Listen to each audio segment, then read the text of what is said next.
You're training harder than ever, watching every tutorial, copying every drill, yet you're still miles behind where you want to be. Here's the brutal truth nobody tells you.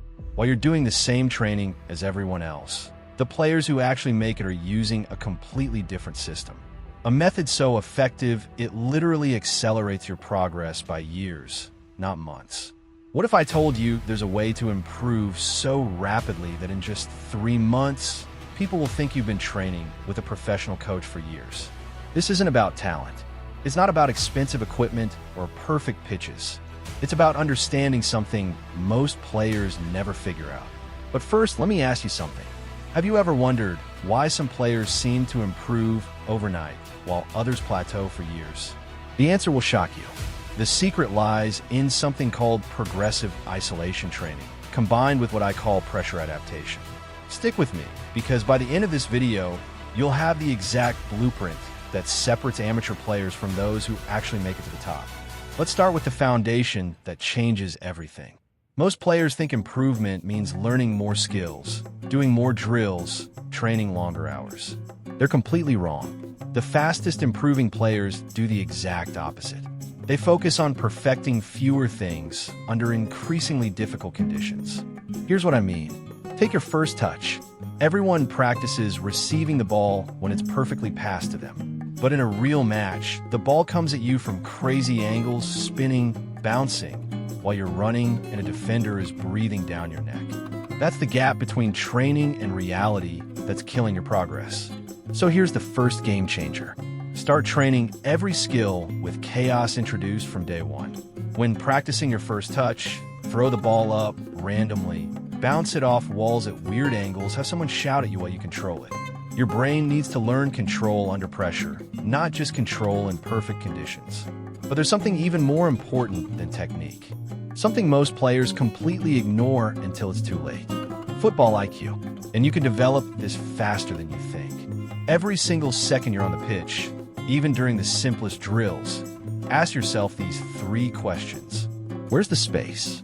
Where's the pressure? What's my next move? These questions need to become automatic. Your brain should be scanning constantly like a radar system. Here's a drill that will transform your awareness in just 2 weeks. Set up 5 cones in a 10 by 10 meter square. Start dribbling randomly between them. But here's the twist. Every 5 seconds, point to where you would pass if there was a teammate there. Then point to where the biggest threat would come from if there was a defender. Do this for 10 minutes daily. Your brain will start seeing the pitch differently. You'll begin anticipating moves before they happen. That's the difference between reactive players and proactive ones. Now let's talk about the skill that separates good players from great ones. Close control under pressure. Most players can dribble beautifully when they have space and time. But football isn't played with space and time. It's played in tight areas with bodies everywhere. Here's the technique that changed my game completely. Practice every dribbling move in a 2 by 2 meter box. That's it. Step over, body feint, drag back, inside cut. Every single move needs to be perfected in this tiny space. When you can execute these moves cleanly in such a confined area, the actual pitch will feel massive. But here's where most players fail. They practice moves slowly and perfectly, then wonder why they can't do them at match pace. Speed kills, and if you can't do it fast, you can't do it in a game. Start every drill at 70% speed, then increase to 85%, then 100%. Your muscle memory needs to work at game speed, not training speed. This is why street footballers often have better close control than academy players. They learned everything at full intensity from day one. Let me share something that will completely change how you think about passing. The best passers in the world aren't the ones with the strongest foot or the most accurate technique. They're the ones who disguise their intentions the longest. Messi can make a 40-meter diagonal pass look identical to a 5-meter square pass until the very last moment. That's the skill you need to develop. Practice making every pass look the same in your preparation.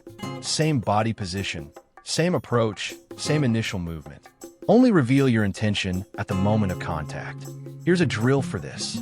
Stand 15 meters from a wall with 3 targets marked on it. Left, center right. Practice hitting each target, but make your approach identical every time. Your body language should give nothing away until your foot strikes the ball. Now, here's something controversial but absolutely critical. Stop practicing shooting from perfect setups. In real matches, you rarely get the ball played perfectly to your feet with time to compose yourself. You need to train finishing from chaos. Have someone throw balls at you randomly. High-low, bouncing, spinning. Your job is to get a shot on target within 2 touches, no matter how the ball arrives. This develops instinctive finishing, which is what separates clinical strikers from players who only score in training. But the most important thing isn't individual skill. It's understanding space and movement. Football is played in the spaces between players, not where the players are standing. Here's a mental trick that will revolutionize your positioning. Imagine the pitch is covered with invisible elastic bands connecting every player. When someone moves, everyone else needs to adjust to keep the shape balanced. Train yourself to feel these connections, to move when others move, to fill space when it opens. Practice this in small-sided games. 3v3 or 4v4 in a 30 by 20 meter area. The tight space forces you to make quick decisions and constant adjustments. Every touch matters. Every movement counts. This is where real football intelligence is developed. And here's something that will give you an instant advantage over 90% of players. Learn to receive the ball on the back foot. Most players receive on their front foot, which means they can only go in one direction. When you receive on your back foot, you can instantly open up in either direction. It's a small adjustment that creates massive opportunities. The physical side is equally important, but not in the way most players think. Football fitness isn't about running 10 kilometers. It's about explosive movements, quick changes of direction, and maintaining technique under fatigue. Here's the training method used by professional academies.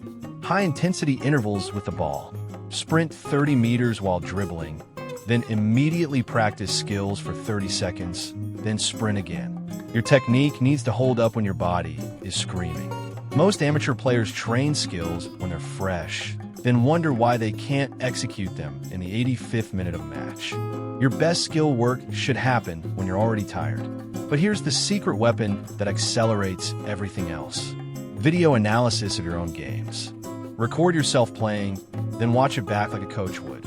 You'll spot mistakes you never realized you were making, patterns you never noticed, opportunities you consistently miss. Look for these specific things. How many times do you look up before receiving the ball? Do you always dribble in the same direction? Are you arriving late to challenges? This feedback loop will improve your game faster than any drill. The mental side is where champions are made. Confidence, composure, and decision-making under pressure. These can't be trained with cones and ladders. They're developed through deliberate exposure to pressure situations. Join pickup games with older, stronger players.